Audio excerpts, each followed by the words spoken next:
Hi, I'm Tom and I run Ribs for Sale. Today I'd like to talk to you about whether to choose petrol or diesel when you're speccing your new rib.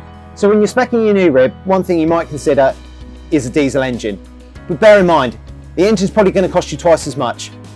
And in order to recoup that saving, you've got to be doing hundreds of hours a year to save on fuel and justify it.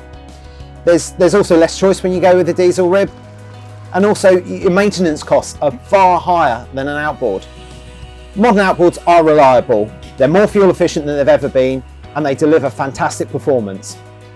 If you'd like more advice on whether to buy a petrol or a diesel rib and see some of the things we can offer, then get in touch and we'll be happy to help.